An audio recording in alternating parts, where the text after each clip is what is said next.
મોરબી પીજીવીસીએલના નાયબ ઇજનેર દ્વારા લાંચ લેવાનો મામલો। નાયબ ઇજનેર વિનેશ જાદવના ઘરે એસીબીએ દરોડા પાડ્યા। નાયબ ઇજનેરના રાજકોટ નિવાસ સ્થાને એસીબીએ દરોડા પાડ્યા। રૈયાધાર પાસે શાંતિનગરમાં સ્વસ્તિક હાઈલેન્ડ એપાર્ટમેન્ટમાં રેડ પાડી। મોરબીની અંદર નાયબ ઇજનેર સોલાર પ્લાન્ટની અંદર મીટર લગાવવા અને સોલાર પ્લાન્ટમાં કોઈ પ્રકારની હેરાનગતિ ન કરવા માટે લાંચ છે તે માંગવામાં આવી હતી।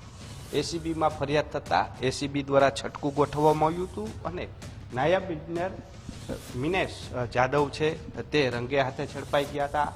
મોરબીની જે સફળ ટ્રેપ બાદ તેમનું નિવાસ સ્થાન છે રાજકોટમાં આવેલું છે, ત્યાં અત્યારે એસીબી દ્વારા જે તપાસ કરવામાં આવી રહી છે।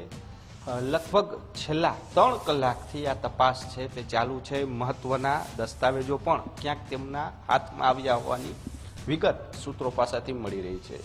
બીજી બાજુ રોકડ પણ ક્યાંક કબજે થયા હોવાની વિગત છે તે હાલ સામે આવી છે। જોકે રેડ પૂર્ણ થયા બાદ એસીબી દ્વારા સંપૂર્ણ વિગત છે તે જાહેર કરવામાં આવી છે। છેલ્લા 3 કલાકથી જે નાયબ ઇજનેર છે તેમનું જે આ નિવાસ સ્થાન છે ત્યાં એસીબીની ટીમ છે તે તપાસ કરી રહી છે।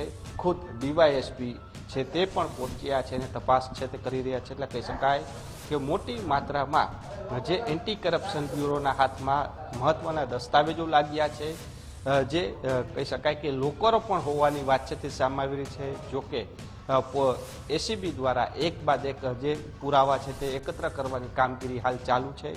મોડી રાત સુધી આ કામગીરી ચાલે તેવી શક્યતાઓ હાલ સેવાઈ રહી છે। કેમેરા પર્સન કિશોર વાડોલિયા સાથે રહીમ લાખાણી, ગુજરાત ફર્સ્ટ, રાજકોટ।